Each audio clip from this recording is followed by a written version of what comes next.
If you're preparing for OET Listening Part A, then this lesson is for you. Hello, I'm Tasnim, I'm your OET teacher. Have you noticed how many English adjectives end in the letter Y? Well, in today's lesson, you will improve your vocabulary for Listening Part A. So let's get started. So words like noisy, fussy, pasty, or drowsy are everywhere in everyday medical English, but they can be tricky when it comes to spelling, pronunciation, and meaning. So today's lesson, we are going to learn common adjectives ending in Y, understand their meanings in context and contrast, so how they can be used in real scenarios, look at the spelling patterns, real-life sentence examples, and finally, we will do some listening practice at the end. Our first topic is appearance, general and body shape. So as you can see, you have the words ending in Y at the far left, followed by their pronunciation. Also notice the spelling at this point, and then the example sentence. Now, I've also included a glossary with a brief meaning of each word at the end of the lesson to help you understand the vocabulary with meaning. So let's start listening to our first set of words. Skinny. Skinny. I've lost quite a bit of weight recently. I look very skinny now. Chubby.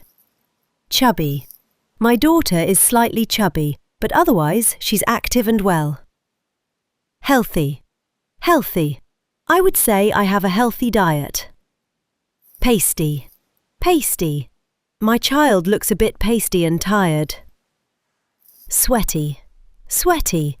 I've been feeling quite sweaty even when I'm resting. Flabby. Flabby.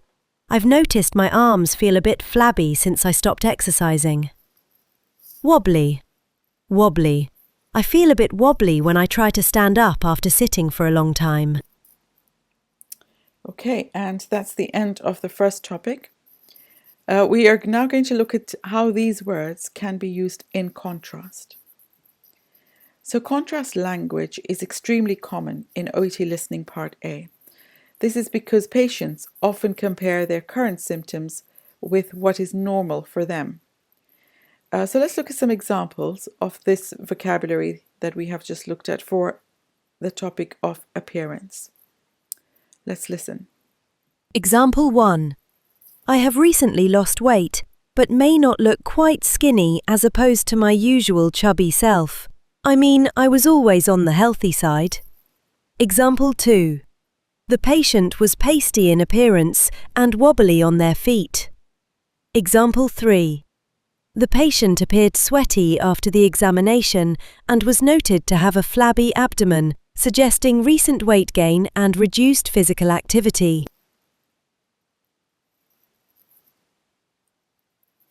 Okay, so I hope that was helpful. Please share your thoughts in the comments below. Our next topic is skin condition and vocabulary ending in Y associated with it. So let's listen. Ashy.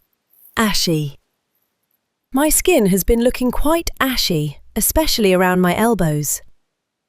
Blotchy. Blotchy. My son developed a blotchy rash after eating seafood.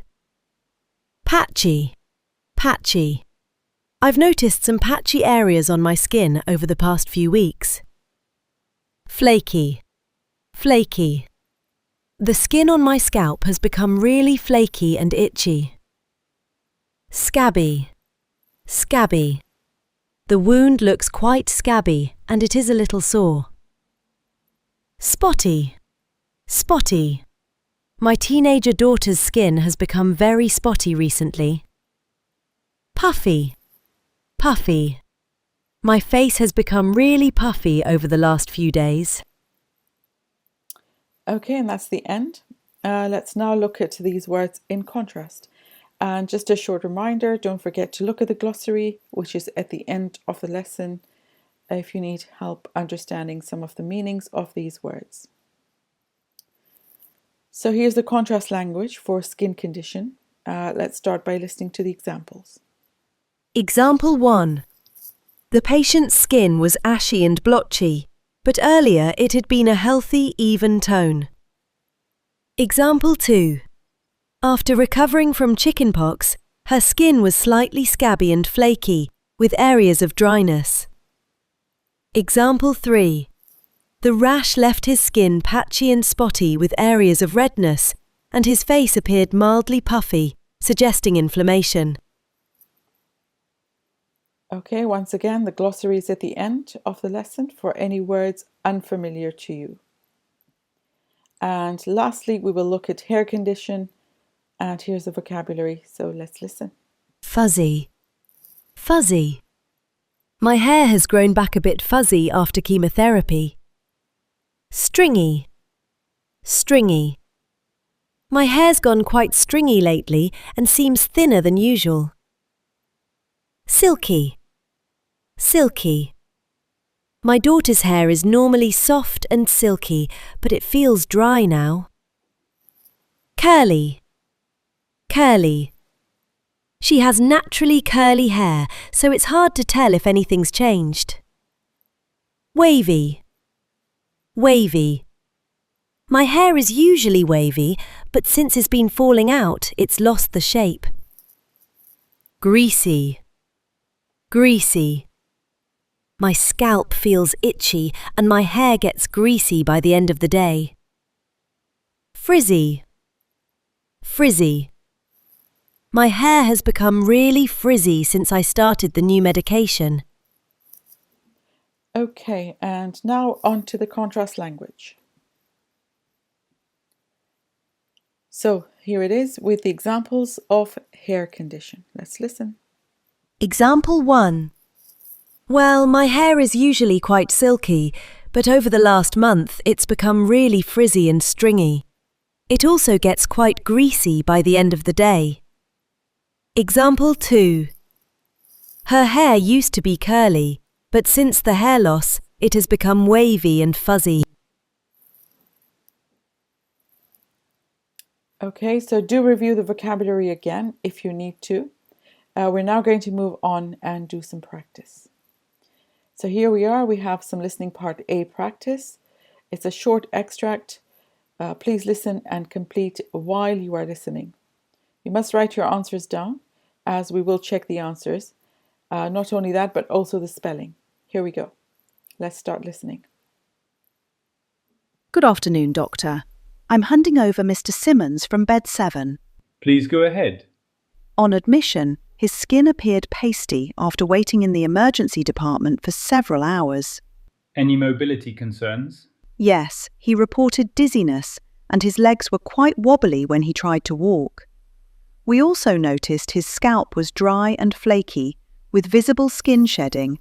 How is his hair condition overall? It is thin and stringy, likely due to poor nutrition.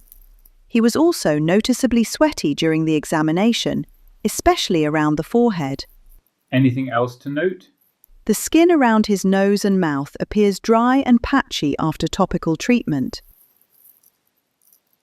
And that's the end of the extract. How did you do? Did you manage to follow the audio throughout? Did you capture the words? Let's find out. Let's look at the answers. Here's the answers. Did you manage to get all of them? If you did, really well done. But did you also manage to spell them correctly? Again, well done if you did. Now take a moment to look at them, take in the context of the sentences and also how they fit into the conversation.